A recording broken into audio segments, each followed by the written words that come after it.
Guten Tag, mein Name ist Clara Maveglia und ich leite. Hello, my name is Clara Maveglia and I run the Institute for Cultural Entrepreneurship in Berlin.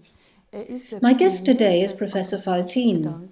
He's the pioneer of the spirit of entrepreneurship in Germany, and that's why he was awarded the Federal Order of Merit. Welcome, Professor Faltin. Good to see you. Would you like to introduce yourself? I'm a university professor of entrepreneurship. This is a discipline which is about coming up with new ideas and using them to found a little startup.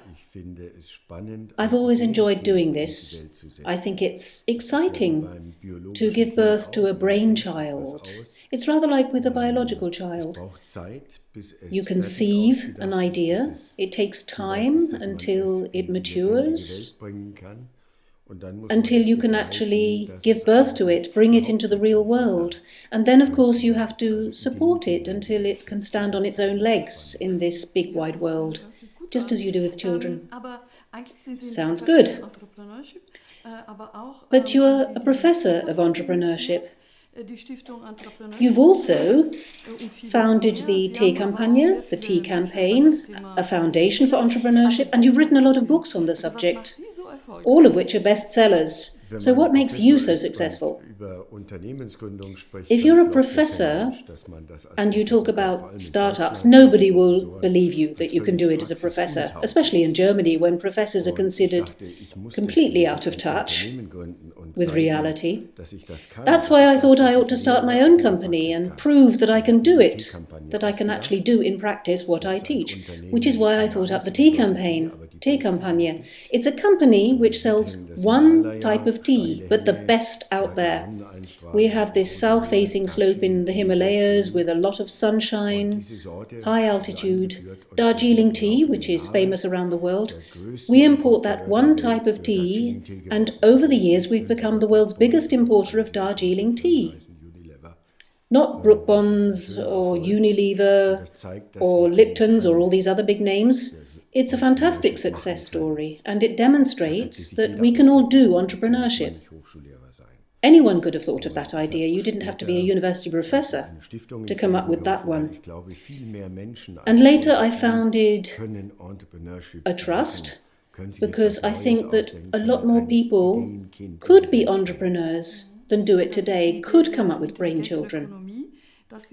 And that's the idea of the more intelligent economy, which is the subject of your latest book, but we'll come back to that later. First of all, I wanted to ask something that everyone's interested in. How did you become the person who does this kind of thing, rather than doing the sort of thing other people do? Well, I don't think it is so different. You're right, people often take that view, but as a child I was always surprised at why adults were so boring. Why, apparently, in the process of growing up, something happens which makes people boring and lifeless. We children were inquisitive, we were interested in everything, we were eager, we wanted to learn, we were eager to experiment. It was incredibly exciting. And then we looked at the adults and we were amazed and we thought, what happens to them? Why do they become so odd, so conventional? Why can't they think out of the box? Italy's a bit better than that, I suppose. Germans are a bit rigid.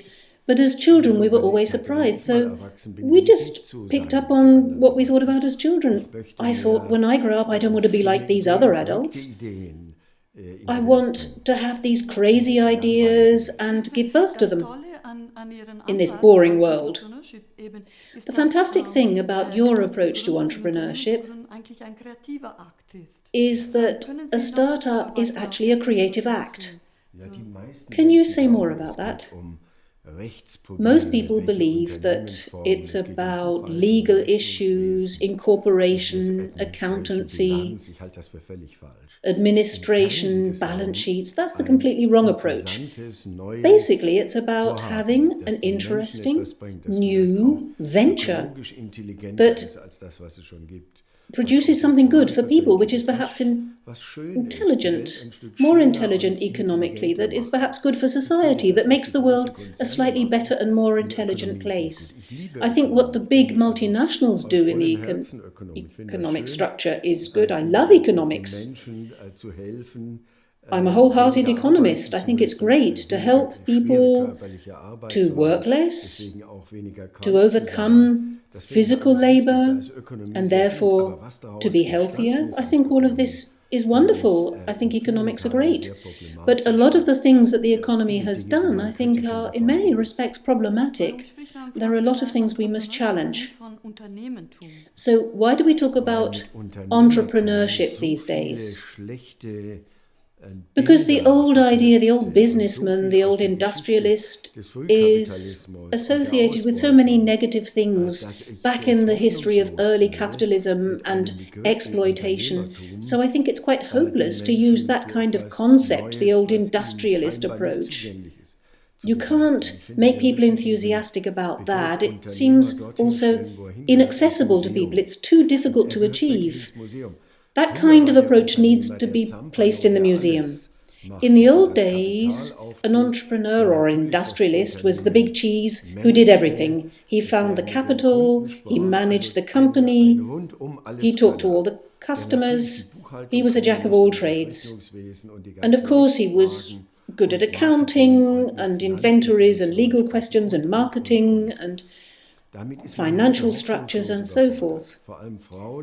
These days, you would be hopelessly overwhelmed by that. Especially women get completely turned off if they think that they're going to have to cope with all these things, dry arithmetic. It's also lifeless. And a quantity, a burden which becomes impossible to surmount as an individual. So I think that today, given all the rules and regulations there are out there, and all the details you have to be familiar with, you can't have total control over all that. You need to work with components, and perhaps we'll come back to the components later. You need to divide the labor. You have to be a bit of a specialist. The entrepreneur is the one that comes up with the new ideas. So it's the idea, the brainchild. Well, it's a bit more than an idea. Idea sounds easy, you can have lots of ideas.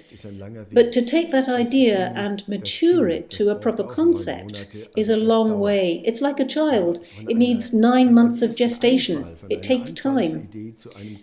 So from that initial idea to a proper concept, which is mature to start up a company, that takes time, and that's the work of the entrepreneur. You keep saying that entrepreneurship is a bit like art, that an entrepreneur is like an artist.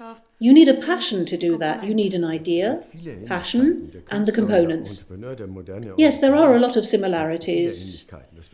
An artist and a modern entrepreneur have a lot of common ground. That's not surprising because, well, at first you think an entrepreneur means capital and using your elbows. But these days it's about having the right concepts to implement your idea in the market.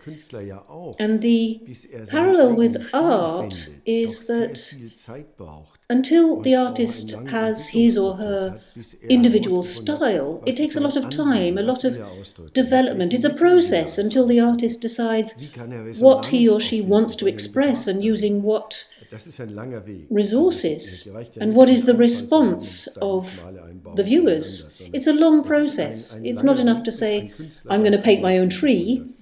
It's a long path until an artist comes up with a personal style. And today, a modern entrepreneur needs time to mature that concept. And it has to be personal. It has to fit the individual.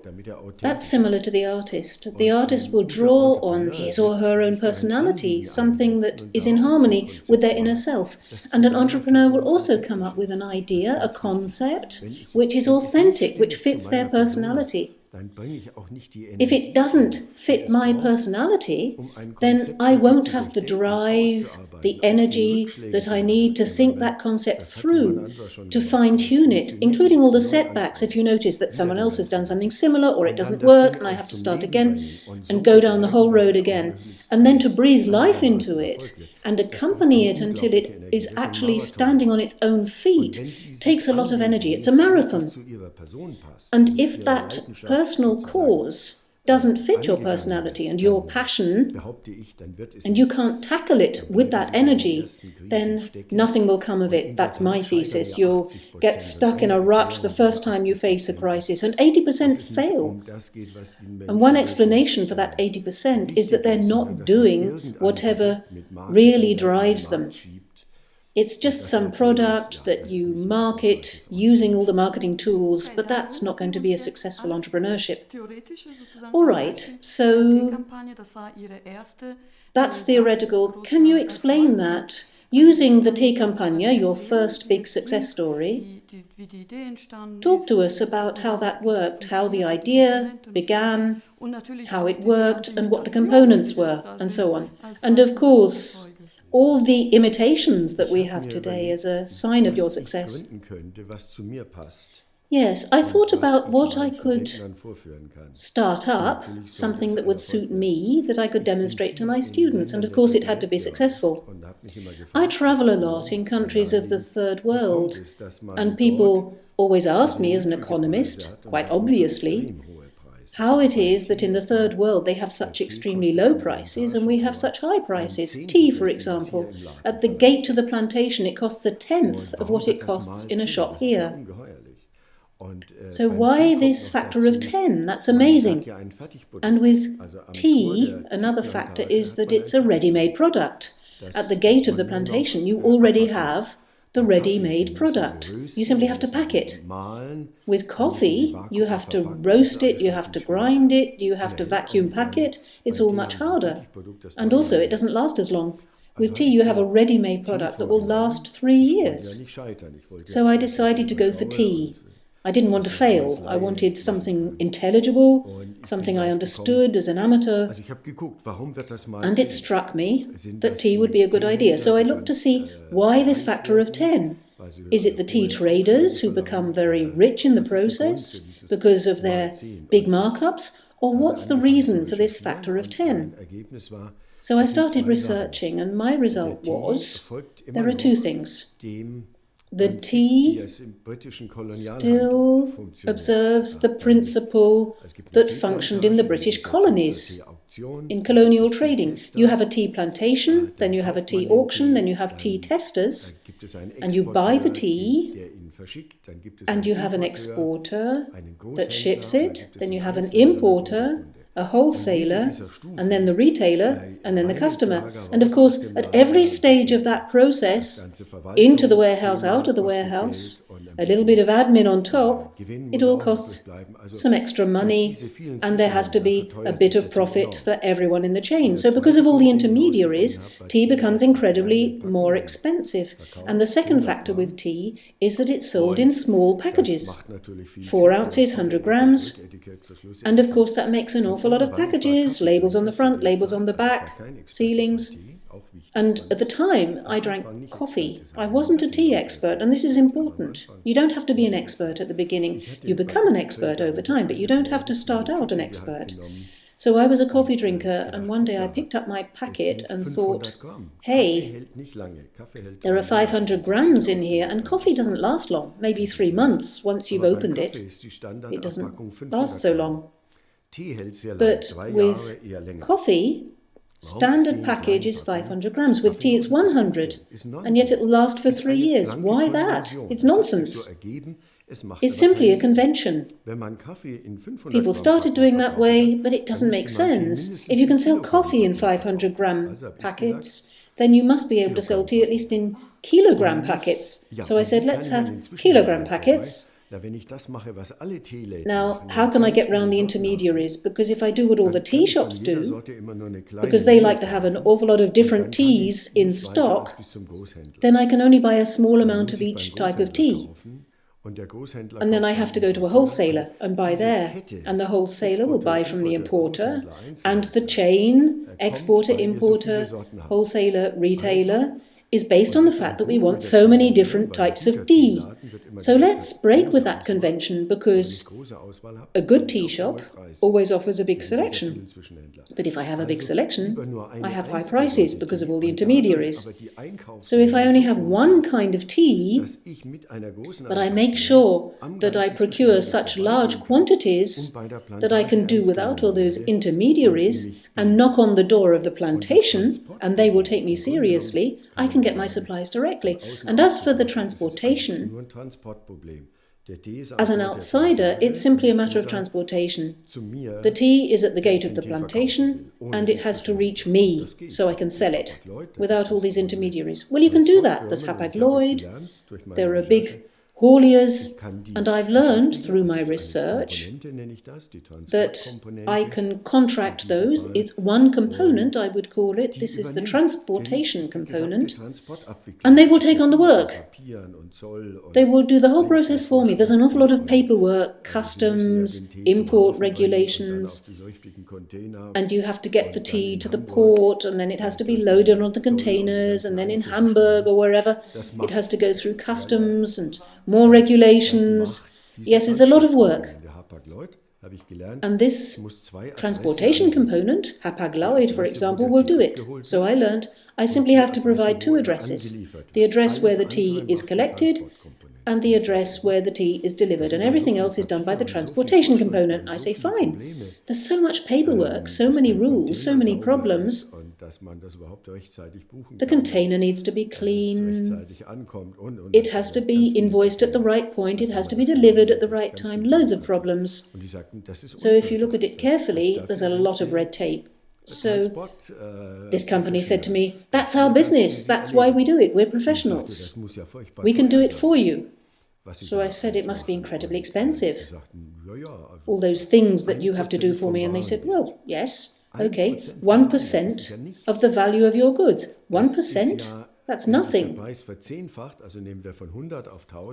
So if you multiply the price by 10, from 100% to 1,000, it's nothing, it's just 101%. And I've done most of the work. And I can rely on these professionals to do the transporting for them. They said, Mr. Faltin, just don't worry about it. It's what we do, that's what you're paying us for with your 1%. So there you have it. As soon as you start trying to do it yourself, you won't increase the price from 100, you'll increase the price from 100 to 1,000. But in this case, it was just 101%. Of course, there are a couple of other things. I spoke to the insurers. They said they'd take 0.5%. Okay, so I was up to 101.5%. But I still wasn't up to 1,000. It was mind-boggling the more I looked into it. As soon as I got rid of the intermediaries, I was looking at a completely different cost structure, much lower much lower costs than if all these intermediaries were passing on the tea. And the same with the packaging. If instead of 100 grams, I have kilo packages, I can save 9 front labels, 9 back labels, 9 seals. You don't have to study business administration to understand that's going to be a lot cheaper. So, in 2 respects, I had saved considerable amounts of money. And the more I thought about it, the clearer it became to me that I could offer tea much cheaper than everybody else, because my costs would be much lower. And because my costs were much lower, I would be able to ensure that I could get the best tea possible. In the 80s, we were talking about chemical residues a lot. We had too much chemical residue in our food. And this enabled me to make sure that my tea had very little chemical residue, very little pesticide residue in it. Because we tested the tea we'd bought in our labs to see what the residues were. And of course, it made our product a little bit more expensive, but that was no problem because we'd saved so much money in other respects by cutting out the intermediaries. And from the start, we were fair trade. We were a pioneer in fair trade because we saved so much money elsewhere that we were quite happy to pay more for the tea than everyone else. And whenever we turned up in Calcutta, there was a great long queue because everyone wanted to sell their tea to us. So you see, even not being an expert, but doing your research carefully and being a little bit creative about your ideas, why do I need these intermediaries? And if I can buy such large quantities, because I only want the one kind of tea, that was the basic idea. So then you had the idea with the tea campaign and you set it up in such a way that people would buy? Yes, the campaign meant, I've got all this tea and I have to make sure I can sell it, because I have to pay a big invoice for the tea itself. And the traditional way of doing that would be to sell the tea through a tea shop over a long period. So you would need capital in order to pay the invoice for what you're selling. But we need to sell quickly. Now, if you're involved in international trade, you have 60 days to pay your invoice. At the time we had 60 days to pay our tea bill. The ship spends about 30 days getting there, which leaves you another month to make sure you get the money into the till so you can pay for the tea. And we made our tea really cheap.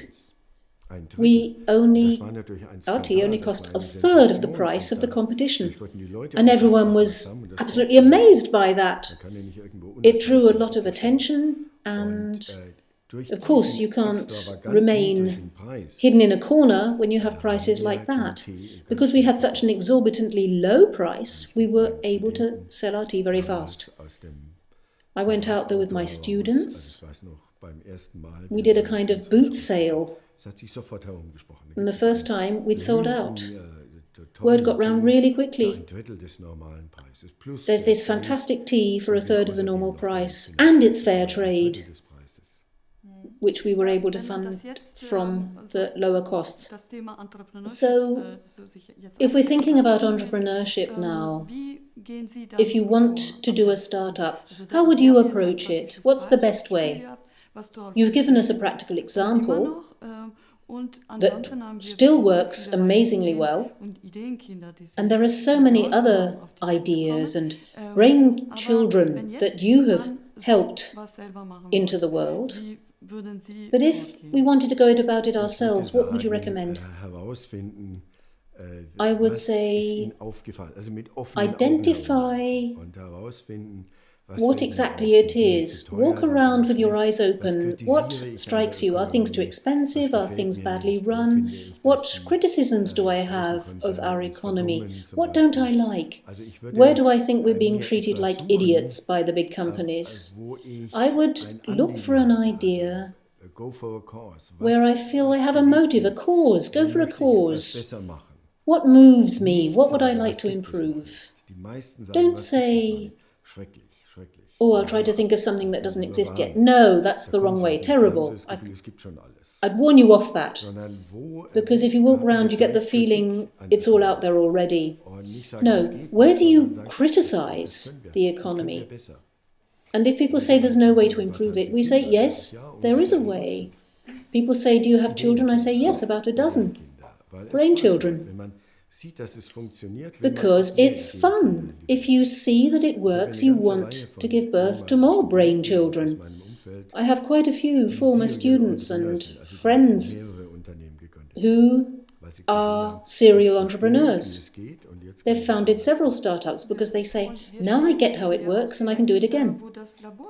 Okay, so where we are here, you have your entrepreneurship laboratory. And what is the impact of that laboratory? What was the idea? I think the main point is that you have your original idea and you have to develop it into a proper concept. And that is the point of the laboratory. It's not about accountancy and balance sheets and financing.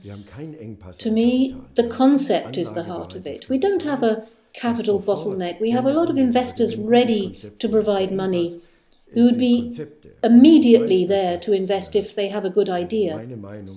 The bottleneck is the concepts. I know that's my opinion and other people take a different opinion, but if someone comes to me with a good idea, I would immediately invest. Unfortunately, people keep coming to me with awful ideas, poor ideas, but they are incredibly big-headed. They want to cover Germany with a new kind of fitness center or a gym. Usually they're men. They think, I'm fantastic, I've got this great concept and I need 50 million. And I say, well, why don't you start with one and test whether the idea works? And they say, no, it's far too small scale for me and not virile enough. 90% of them are these men who are too big for their boots. And it's this grandiosity that usually wants to invest a lot of capital. They would like to do it that way. But the quality of the idea is what counts, and that's the bottleneck. So that's why I started this laboratory, to fine-tune those ideas. Take the original idea and turn it into a proper concept. Like I said at the beginning, like an artist testing their personal style, developing. It takes time. This is where the work comes in. You inspire so many people, with your books as well. I've quite often heard from people who have read your book, Brain versus Capital, and they said, I just had to go and scream. I went and locked myself in the cellar and screamed because this man really knows what it's about, and I suddenly got it, and I want to give birth to this child. I think there are a lot of cliches out there about what it means to be an entrepreneur. You need a lot of money, you need to use your elbows, all these cliches. And if someone says, that's rubbish, laugh that off, I'll show you how to do it properly. Then they have to scream because they say, this is crazy. But he's right.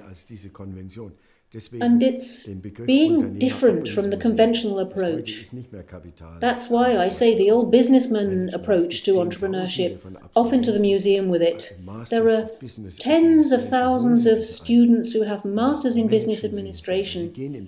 Talk to them. You don't manage for yourself. It'll kill you. If you want to manage your own company, it's just too much.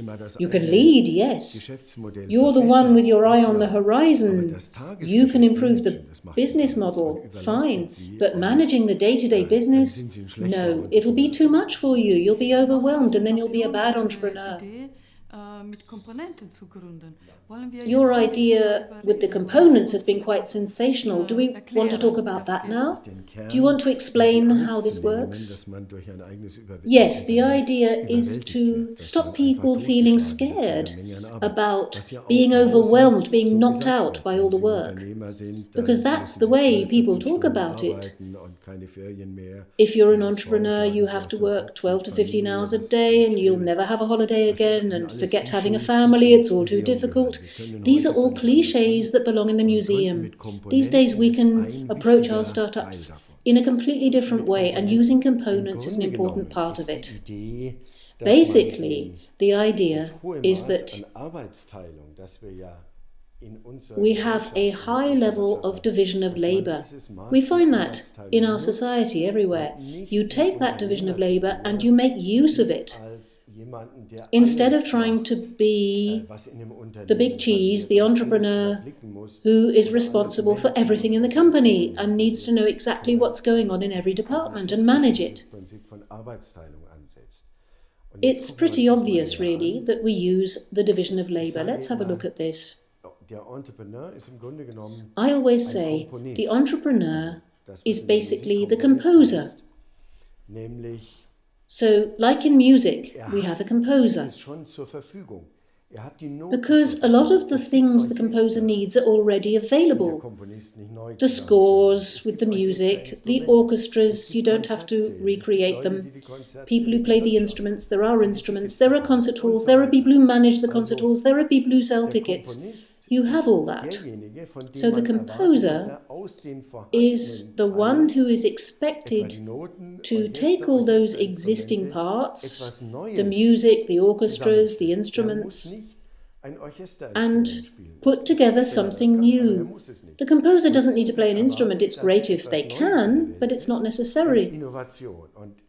What the composer is expected to do is to innovate. And Schumpeter talks about this, recombination, innovation. You don't have to create all the parts yourself. You take what's there and you recombine it. So he talks about recombination. The composer in this case is my assistant Raphael Kugel.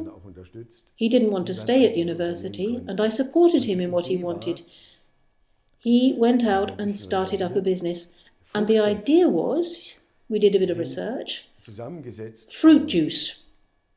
Fruit juice consists of concentrate, and the manufacturer of the concentrate mixes it with water, packages it, and then sells it. And his idea was, can't we do that without having to build these installations? So, for example, you have your pressed apples, you pack the concentrate into some sort of container, and then you put it in shops, and then there's inventories and accounting and so forth. And from this example, we can see how you can structure an entire company using existing components. So let's look. First of all, the apples have to be pressed. Now, do you have to do it yourself? Why should you? There are facilities that do that. So why not contract an apple presser to produce the concentrate for the juice? So you use a component, you don't have to do it yourself, and you get your concentrate. Then you have to do the packaging. So you need to come up with a packaging. You don't have to entirely reinvent it, because you can use the existing bag-in-box, 3 litres, lasts a long time, has a lot of advantages. Of course, you have to fill the concentrate into the packaging. Now, do you have to do that yourself? You'd have to build a facility. Difficult. You'd have to keep it free of bacteria. That's not easy. So we contracted somebody to do that. Here you can see, basically it's an office. You need an office that will do this. Why do you need your own office? Perhaps you can contract that as well. You can. We have a student who founded eBureau, works in Italy as well actually, has about 500 employees now, so it's been a really successful idea, another brainchild. So you don't have to have your own office, you can contract a professional office, and it's much cheaper than starting your own. They understand how to recruit secretaries, what to pay them. They do the renting of office premises, they get the office equipment. You need a lot of know-how to do that, and money. So we contract an office service, eBureau. Okay, so who's going to do the administration and the accounting? You don't have to do it yourself, it's difficult these days. For a limited company, it's certainly not simple. So we have another component that does this for us, that knows all about it. And then another component is the logistics. You don't have to do that yourself either. There are logistics providers that will pack this for you, ship this for you, monitor, track, and take on the returns and bring them back to you. So we have a company that offers fruit juice concentrate and says to the customer, do your own mixing, take my concentrate home, mix it with tap water. It's a lot cheaper than the fruit juice you'll buy in the shop, and environmentally it makes a lot more sense because there's a lot more waste packaging, and it's a lot cheaper than what's available out there. And the whole company consists of components, and if you ask Raphael Kruger how long he works every day, he'd say maybe 30 minutes, maybe an hour, coordinating my components, but certainly not 12 to 15 hours. He's got children, He's building a house. It doesn't eat away at his resources. And you can see it's quite a pleasant job if you have components. And one thing's important with components, and we'll have a look at that now, components have to fit together, otherwise you're going to have chaos. And so that the components work together well, you need professional components. For example, the accounting.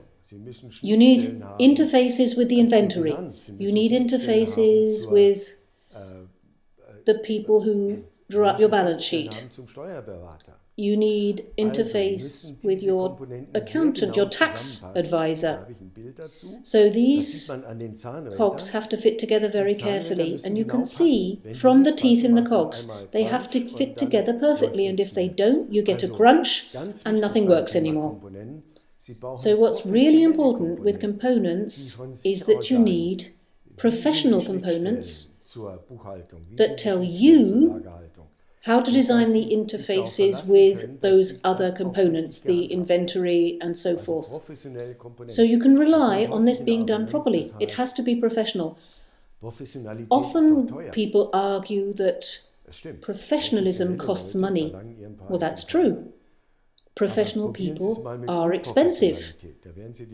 They will charge their fees. But try to be not professional. It's a lot more expensive.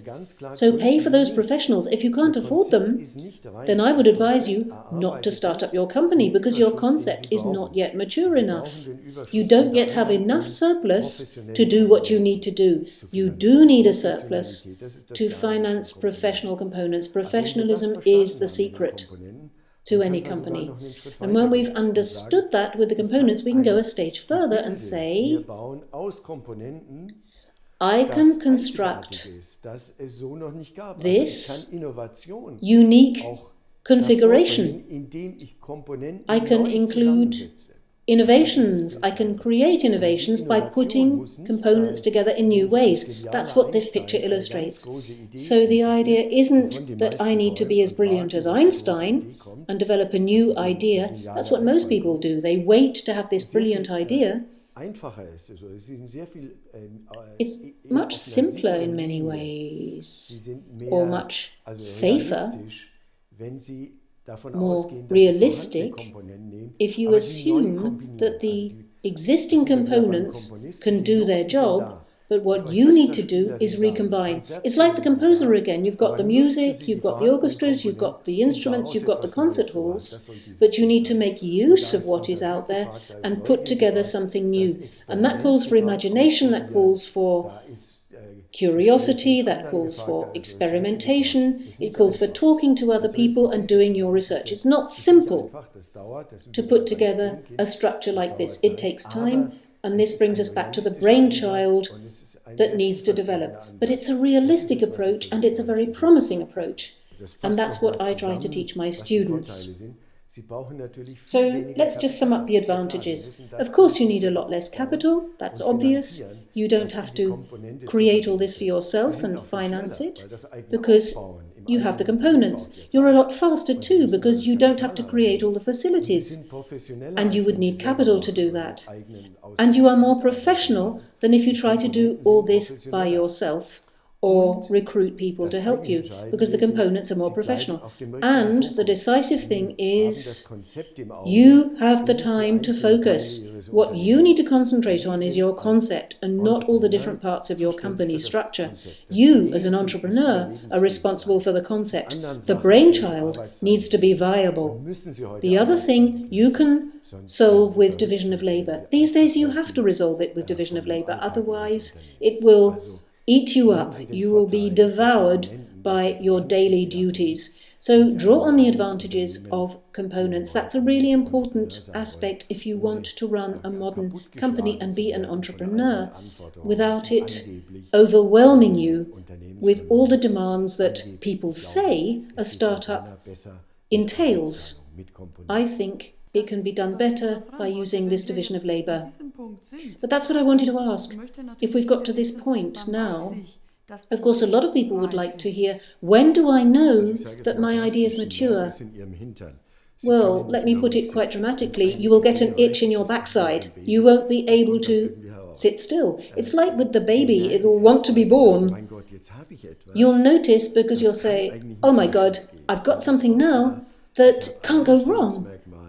I've dreamed it up. I have my unique selling propositions. I'm better than everyone out there.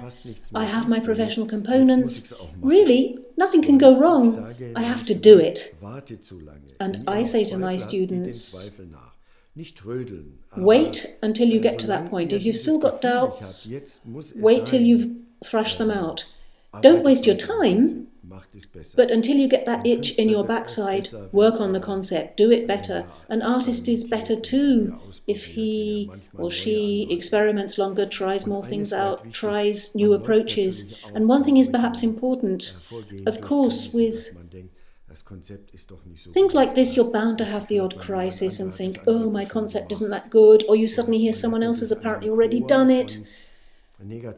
And you have a chorus of negative voices, at least in Germany, and I'm sure in your country it's no different. A chorus of people saying, just don't go there. Go and get a paid job. Get a nice, safe employment contract, because this will overwhelm you. It's not true. Don't listen too much to these people. Make sure that your concept is right for you and fine-tuned. That's the important bit. All these negative voices, just don't let them influence you. Let it, like water off a duck's back. But do go out there and look for people who have given birth to a brainchild. You need people like that as sparring partners because they can give you a lot more. There's something else. We always hear about entrepreneurship in connection with social. The idea that social entrepreneurship allows us to resolve social problems. Can that be commercial? I think every entrepreneur, let's say the standard entrepreneur, the business entrepreneur, is well advised to have a little bit of idealism. It's simply more likable, more congenial. That's important for the media, for customers. If I don't just think about my own ego and my own profit, but also a little bit about enhancing society and doing something for my customers, then I'm going to be more successful. In Germany, there was this battle between those two drugstore chains, you know, the non-dispensing chemists. There was Schlecker on the one hand and Götz Werner on the other. One was a real old-style capitalist, rat race, ban the unions, pay your workers as little as possible, at least that's what they said about him. And the other one was a follower of Rudolf Steiner, who was always philosophical in his approach to his employees. Seems a very likable person. I think is a more modern entrepreneur. Works with ideas rather than with a predatory lifestyle. And he won. It's not necessarily the case that by being social you're going to lose in the market. Marx said that. But Marx was wrong. By being a little bit more social, I think today you'll be more successful than if you just try like a tough cookie to keep your costs down and just don't go down any social paths. I think these days people ask about where things have been produced, where they've been grown, whether things come from Bangladesh. People want to know whether the product is acceptable, is likable. That's part of it. And that, if you like, is social entrepreneurship. So I say to the business entrepreneurs, do a bit of social entrepreneurship. And the social entrepreneurs, that was your question, I say, just make sure that you do think about the economics of it and don't wait for people to donate money. Make sure that your social entrepreneurship isn't just giving things away, but actually bringing in a bit of revenue. It makes you more credible, but it also makes your life easier than going around begging from sponsors. So the best thing is to have a combination of business entrepreneurship and social entrepreneurship. Each can learn from the other, and whether you have the social or the business focus, both should incorporate a little of the other. Probably the same applies to environmental issues. For example, not employing children as well. This can be a marketing issue, a label. Yes, it's quite the reverse. People actually expect you to maintain those standards. And consumers, education, information to the consumer is important. People want to know where things come from, and they want to know why the price is the way it is. Are you exploiting children? Are you throwing sewage into the sea? Nobody wants that. So it's a good idea to bear in mind these trends and possibly to take things a bit further. Develop fair trade, think green, and perhaps work in such a way that you can do a little bit more than before. Look, from the tea campaign, we've managed to fund reforestation, working together with the World Wildlife Fund. They do the local organization and we provide the funds. We're very happy to do that and we can afford it. And I think it makes us more likable. I'm sure it helps us to sell in the market, although we don't trumpet that argument. And most clients haven't heard about it. But it's part of it, that to some extent you are committed to your society, you engage with things, and you pick up ideas that society has, which the old-style entrepreneurs may be discarded. But modern entrepreneurs do try to resolve problems, to help to eliminate problems, rather than exacerbating them by being ruthless with the environment, ruthless socially. So sustainable economics means not just thinking about growing the company, but also ensuring that we leave the world the way we found it. Yes, growth isn't necessarily the key factor. As with the tea campagne, we could have grown a lot faster if we had decided to sell other kinds of tea. But for 30 years now, we've just been selling the one tea. I wanted to be a model. I wanted to show that you don't always have to work with quantitative growth. You can manage a company by improving things, continually enhancing and thinking about your business model, reformulating, tweaking things. Which brings us on to the intelligent economy, and that's the theme of your latest book, which we also have in Italian. Would you like to tell us a bit about that? What is the intelligent economy? We need an economy that will survive the future. A finite planet can't keep being exploited more. Growth cannot be infinite. We need ecology in the company. We need an awareness that we cannot exacerbate problems. We have enough explosive social issues. We have very unequal distribution of wealth. And in recent years it has become even more unequal. The dream was always that through economics, we would gradually overcome the divide. But instead of that, for the last 20 years, we've had an economy that is actually widening the gap. And we are well advised, with our brain children, to try to tackle problems, to reduce problems, rather than continuing to exacerbate them. We've heard a lot of important things from you. What message would you like to put across now to our users? And of course, budding startups amongst our users.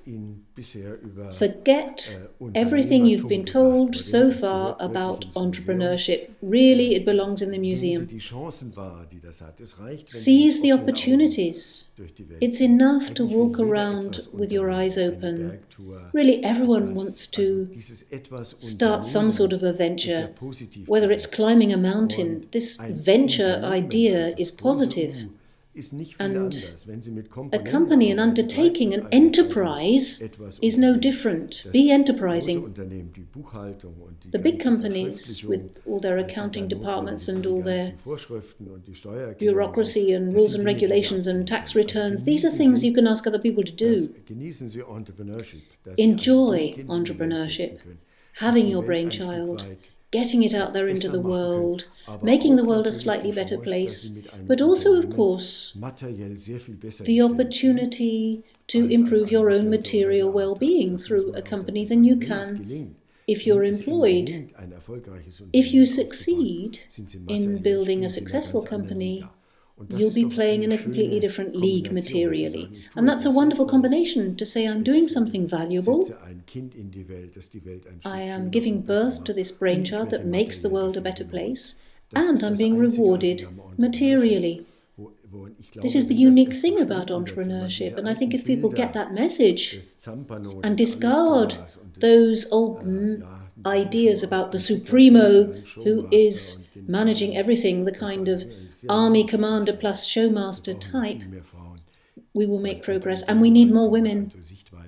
It's a very male idea, that. If we can achieve that, then we will have a future that makes entrepreneurship and the world a lot more likable than it is now. That is really fascinating, and I hope we get that way. What are your plans? What would you like to invest your energy in? I'd like to give birth to more children, but also I would like to make it clear to more people that entrepreneurship is something anyone can access. That wasn't the case in the old days, but because we have the division of labour, because we have the components, and today we have the internet, things are possible that never used to be. Things used to be beyond people's reach, but now anyone can become an entrepreneur, and not everyone has understood that yet. I think we will have a better world, a much more beautiful world, a much more sensitive world, and a more artistic world if we go down this path of entrepreneurship. Okay, well, now the last question, which we ask all our partners. As you work so closely together with the economy and these hubs of power, what's the most important thing about life? I think a life well led, a life that's been well spent, and I don't know if you are a civil servant or you're working as an employee in a hierarchy and you can't do the things you want to. There are lots of books about motivating employees in a company, but I interpret the huge number of books on this subject as an indication that that is not an easy thing to do, and that is not an easy problem to resolve. Maybe we can't resolve it at all. If you are employed, you have to do things in the interests of your company, and that makes it harder for you to develop as a person, as an entrepreneur, and this is the great advantage. You can do that. So if anyone's scared of it and says, this is too big a risk, the great advantage of the entrepreneur is that you yourself can undertake that division of labour. And you should keep for yourself the things you like doing, that you're good at doing, that you want to do, and pass on all the other things to professional components. The opportunity to be happy and to lead that life well spent is much easier than if you're employed. They say 70% of employees, their heart's not in their job. And that's a shame. If you spend so much of your life doing things you don't like doing and looking forward to your weekend or your holiday, I think that's a symptom that you are wrongly organised. Fantastic. Thank you very much, Professor Faltin. Thank you very much for taking the time.